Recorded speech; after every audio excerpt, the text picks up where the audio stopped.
If there is one place where every manifestation begins, it is not in action, not in effort, and not in the outer world.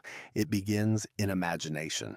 Before anything appears as fact, it is first accepted inwardly as real. Before anything is touched by the senses, it is touched by awareness. This is the truth that quietly governs life, whether one knows it or not. Most people misunderstand imagination. They believe it to be fantasy, escape, or idle dreaming. They see it as something separate from reality, something to be indulged only in private moments. Yet imagination is not separate from reality. It is reality in its formative stage. What the world calls real is only imagination that has hardened into fact. Everything you see around you once existed only as an imaginal act. Every condition, every relationship, every circumstance was first assumed, consciously or unconsciously. Nothing appears unless it has first been accepted inwardly. This is why imagination is not optional. You are always imagining. The only question is whether you are doing so deliberately or by habit. When imagination is left untrained, it follows the patterns of memory. It repeats what has been rather than selecting what could be. And because imagination creates, this repetition produces familiar results. The same experiences return in new forms, wearing different faces, yet carrying the same feeling. Uh, Man believes that circumstances create imagination, but the truth is the reverse. Imagination creates circumstances. Feeling follows assumption, not the other way around. The world does not tell you who you are, it reflects who you believe yourself to be. The moment you begin to understand this, responsibility shifts inward. You no longer wait for permission from the world to feel secure, fulfilled, or complete. You realize that these states must be assumed first before they can be expressed. To imagine correctly is not to picture endlessly, it is to feel inwardly that what you desire is already accomplished. Feeling is the language of imagination. Thought may suggest, but feeling accepts. And what is accepted as true must externalize. Most people imagine from lack. Even when they visualize success, they do so as one who does not yet have it. They imagine hoping, waiting, striving. This kind of imagining keeps desire alive, but fulfillment distant. There is a profound difference between thinking of a desire and thinking from its fulfillment. To think of is to remain separate. To think from is to occupy. Occupancy is creation. When you think from fulfillment, you do not ask how it will happen. You do not concern yourself with time or process. You accept the end as present fact and allow life to arrange the means. This acceptance is quiet, it does not shout, it does not strain, it feels like relief. Relief is the signal that the imaginal act has been accepted. The difficulty lies not in imagining, but in remaining faithful to the imaginal act. The senses immediately report contradiction. They insist that nothing has changed, and if you allow them to dictate your inner state, you abandon the creative position. The trained imagination does not deny appearances, but it refuses to worship them. It recognizes them as effects, not causes. What appears now was imagined before. What is being imagined now will appear later. Imagination is not bound by reason. Reason deals with the probable, imagination deals with the possible. And consciousness does not respond to probability, it responds to assumption. When you assume a state, you step into a version of yourself that already exists. Every possible state of being is present now. You do not create a new reality, you select one. This selection happens through feeling. The state you feel as true is the state you occupy. And the state you occupy determines the experiences you encounter. At first, imagining from fulfillment may feel unnatural. This is because the old state has been occupied for so long that it feels like identity. But identity is not fixed. It is assumed. You are not your past reactions. You are not your current circumstances. You are awareness capable of assuming any state. The purpose of imagination is not to escape the present moment, but to transform it by changing the state from which it is perceived. When the state changes, perception changes. When perception changes, experience changes. This is why imagination must be valued above appearances. Appearances are delayed. Imagination is immediate. What you accept inwardly now is the seed of what you will experience outwardly later. The imaginal act does not need to be dramatic. It needs to be real to you. A simple inward knowing, a subtle shift of feeling is enough when it is accepted fully. Imagination becomes powerful when it is quiet, when there is no desperation attached, when it feels natural to assume fulfillment. The mind may wander back to doubt many times. This is not failure, it is habit. Habits are changed by gentle persistence, not force. Each time you return to the feeling of fulfillment, you strengthen the new state. Each return makes it more familiar. And what is familiar soon feels true. Truth, in this sense, is not what has happened, but what is accepted. The world does not respond to facts, it responds to consciousness. As imagination is trained, reactions soften. You find yourself less disturbed by delay, less concerned with outcomes, more grounded in inner certainty. This certainty does not come from evidence, it comes from alignment. When imagination and identity agree, peace follows. You begin to realize that imagination is not something you do at certain times. It is something you are always expressing. Your mood, your expectations, your inner conversations are all imaginal acts. To change your life, then, is not to change events, but to change what you are imagining as true of yourself. This understanding marks the beginning of conscious creation. And from this foundation, imagination becomes not a tool, but a way of living. In the next movement of this lecture, we will go deeper into how imagination operates throughout the day, how inner conversations sustain states, and how persistence without effort allows imagination to fulfill itself naturally. For now, allow this truth to settle quietly. Manifestation begins with imagination, and imagination begins with what you consent to feel as real. As imagination is accepted as the beginning of all manifestation, attention naturally turns to how it operates throughout the ordinary moments of the day. For imagination is not confined to quiet hours or deliberate inward acts. It is active in every reaction, every assumption, every silent response to life. What you imagine consistently is what you live consistently. And the unseen activity of the mind is far more powerful than any outward action.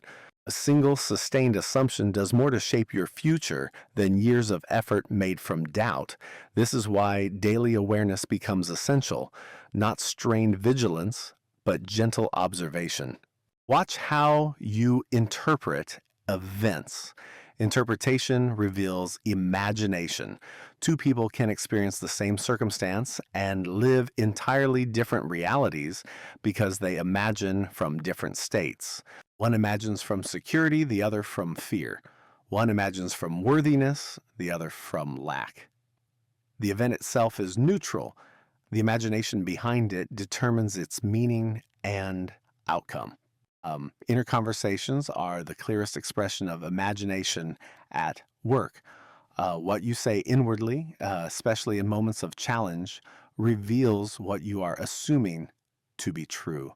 These conversations are not casual, they are rehearsals, and what is rehearsed inwardly is enacted outwardly.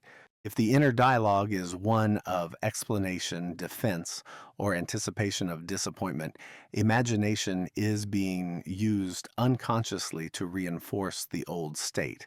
If, however, the inner dialogue reflects calm confidence, quiet knowing, and expectation of harmony, imagination is aligned with fulfillment.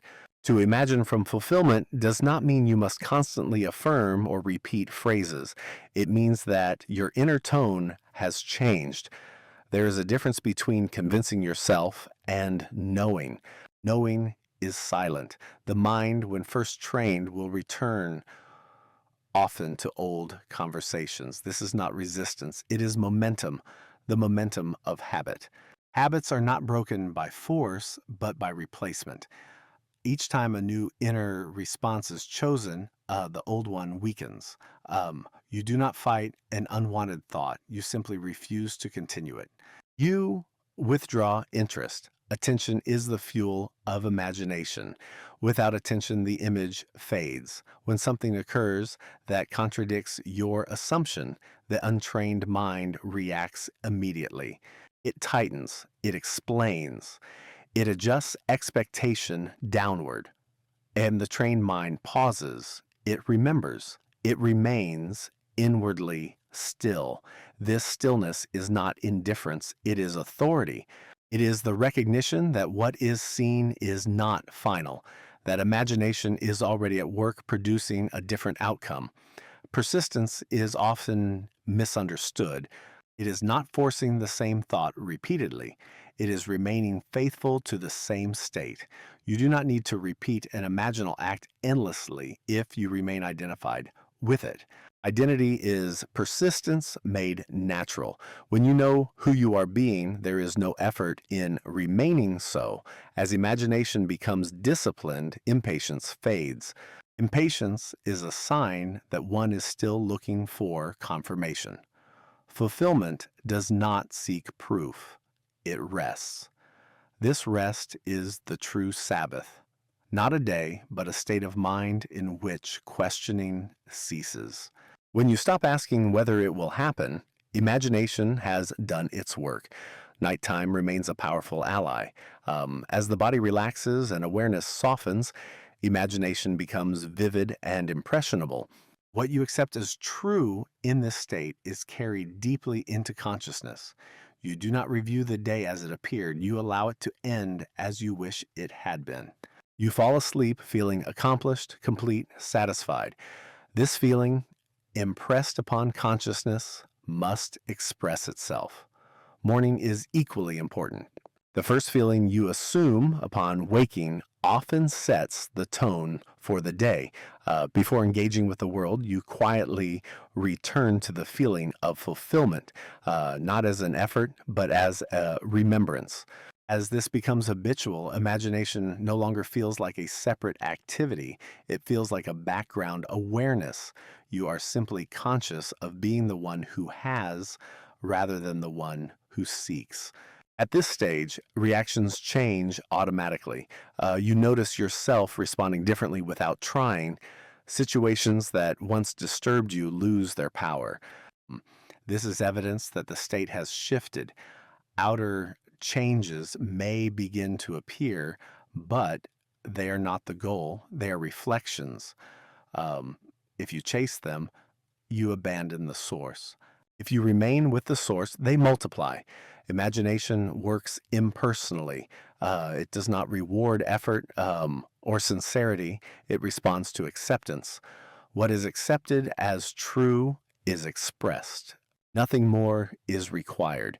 As faith in imagination grows, trust replaces control.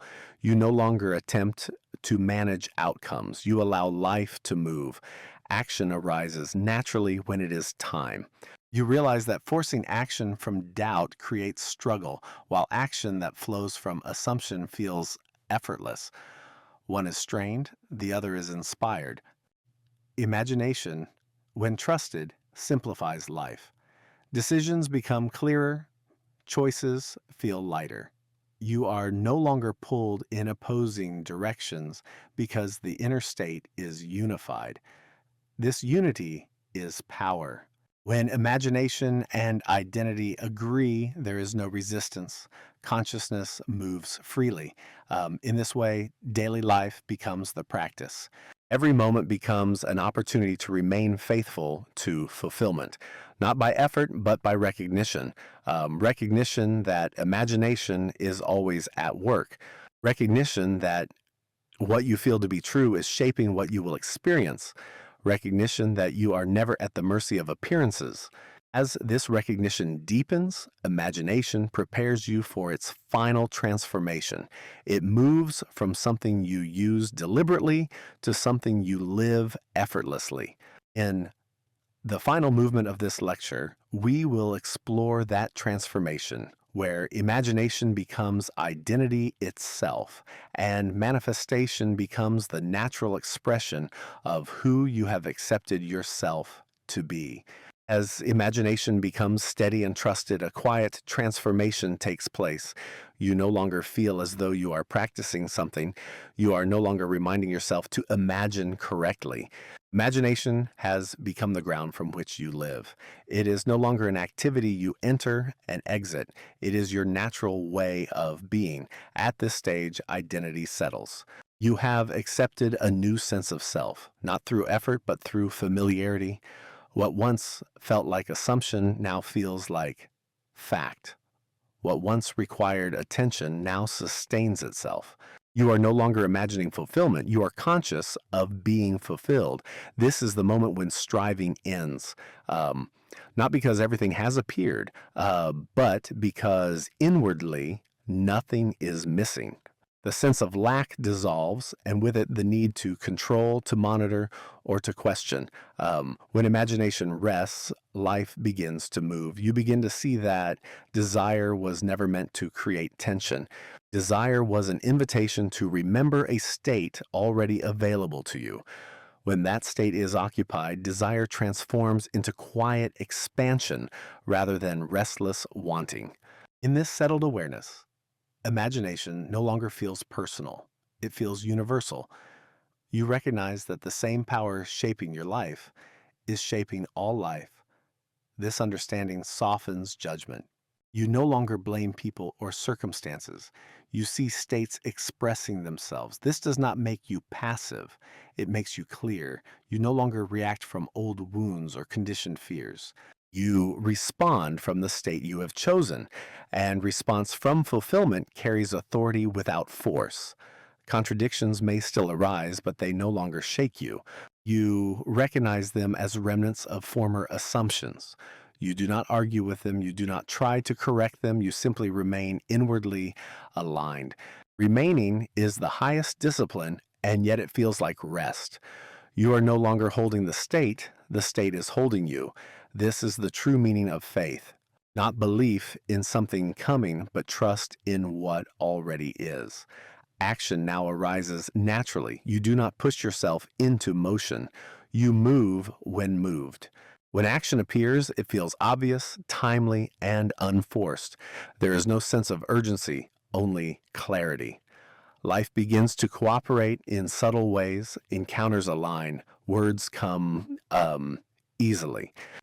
Opportunities unfold without struggle. You notice these changes, but you do not cling to them. You understand they are effects, not achievements. Time itself loses its emotional charge. You are no longer waiting. Waiting belongs to imagination that has not yet accepted. Acceptance lives now. And when the end is lived now, the middle takes care of itself. This is surrender, not to circumstance, but to consciousness. You surrender the need to manage the process. You trust imagination completely because you have seen its faithfulness. In this trust, anxiety dissolves. The future no longer feels threatening or uncertain. It feels arranged, not because you know how things will happen, but because you know from where they will happen. You begin to experience life as something responding to you rather than pressing upon you. The sense of pressure fades. The sense of alignment grows. Imagination has done its work. Not by effort, but by acceptance. Not by struggle, but by persistence in being. At this level, even silence becomes creative. Your presence carries the state. You do not need to think constantly about fulfillment. It radiates from identity. You understand now that manifestation was never about changing the world. It was about changing the self from which the world is perceived. When perception changes, experience follows automatically. This understanding brings deep peace. You are no longer at war with appearances. You are no longer trying to escape conditions. You live from the source. Imagination, once dismissed, is now recognized as the creative power of awareness itself. It is not something you turn on and off. It is what you are. And so, you live inwardly fulfilled, allowing the outer world to catch up in its own time. You do not rush it. You do not demand it. You know it must. There is nothing left to prove, nothing left to force, nothing left to become. There is only the quiet knowing that what is imagined and accepted as true must express itself, because consciousness cannot do otherwise. And in this knowing, you rest in imagination, not as a dreamer, but as one who understands that all reality begins there, moves from there, and returns there. Manifestation begins with imagination, and imagination, once mastered, becomes life itself.